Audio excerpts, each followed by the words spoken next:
Show Up in Love is an organization that's dedicated to encouraging, supporting, empowering, and be a guiding light for people challenged with depression and trauma to understand self-love and find happiness.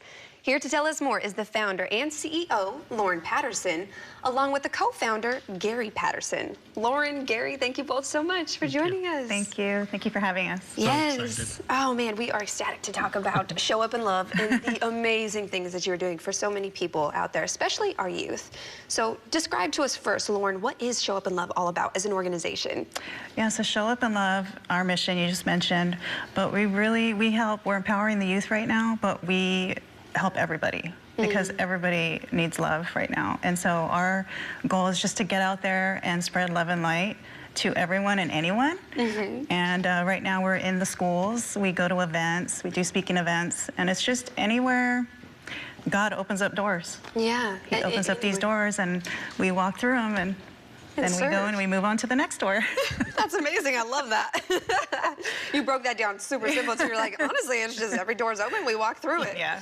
Now, Gary, can you tell us some of these programs that are offered to the students, especially within the schools and the event spaces?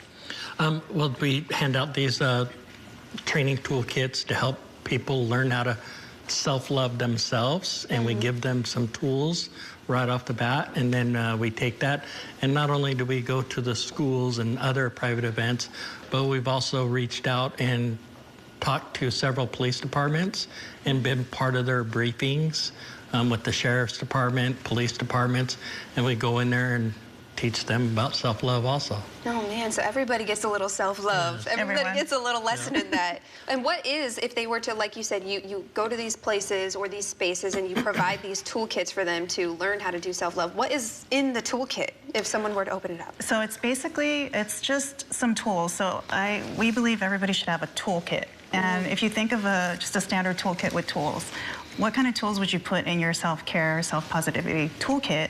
And for me, it would be meditation. So I meditate every day since last year, religiously. I do all of these self-care practices every hour of the morning, and so those are my tools.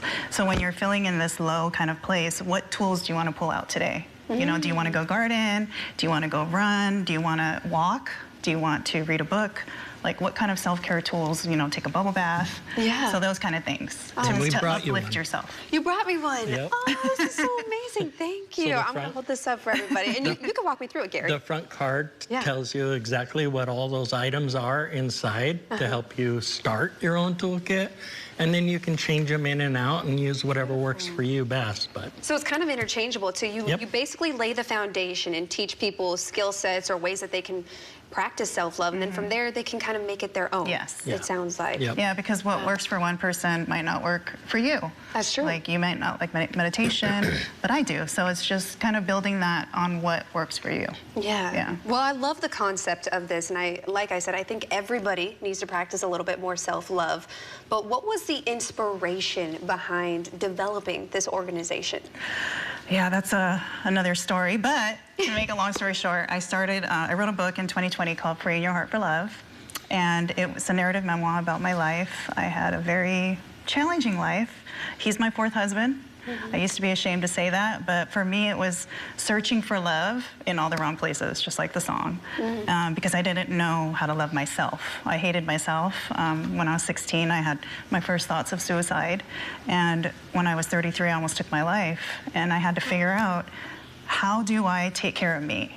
How do I stop being a people pleaser? How do I stop taking care of everybody else except for me? And so I had to learn that through therapy and just crying and different things, you know, trying different things. But the one thing that helped me was positive affirmations. When I started repeating these positive self-talk conversations to myself, that's when everything kind of turned on. And I was 42. I'll be 52 this year. That's amazing. That's beautiful. More life. Yeah, I was like, and that's when I met him, because I was attracting how I felt about myself. And how do you feel about that, Gary, just being on the receiving end of that? I feel I got the better part of Lorrine because, you know, after her last encounter, she moved away and dated herself, and she learned how to love herself. So I'm fortunate to be on the other end, to be on the good side, that got the full aspect of Lorrine. Well, we are so grateful that you're here. you. Yes, thank God that you discovered self-love and you're able to spread that to others. Yeah. Now, people might be listening to this and be extremely inspired and say, how can I get involved and show up in love? How do they do this? Just reach out to us on our website. You can look us up and just reach out to us through the email. And we're going to be at a lot of events, and we are looking for more volunteers, and donations are tax deductible. So however anybody can help, we self-fund this organization right now. And that's just because our mission and our passion is just to help more people, as many as we can. And we're looking for board members too. Yeah. So, Board members too. yeah, Okay, to so help. that's an important one. Yeah. Board members. And for the two of you, I'll start with you first, Gary. What does this mean to be able to have an organization that represents love and that you just feel so fully immersed within? It really has helped me because affirmations was huge for me. I was such a negative person at the beginning when I first met her, and she said, oh, start reading affirmations. So I'm proof that it works because it's worked very well for me. I could feel it too. I could feel the love between the two of you as well. So that's amazing. That's nothing short of amazing. Love it. And what about for you? What has it meant to you? Everything. I am faith. I follow my faith now. So I'm a new believer. I just became a believer last year. I read the Bible every day. Congratulations. And I'm just grateful to have this peace and joy now that the world can't touch. It's peace and joy that no matter what happens, if we lose our house or we lose a limb, I still have this peace and joy that I have inside that's God's love and light that nobody can take from me. So that peace and joy is what I've been looking for my whole life.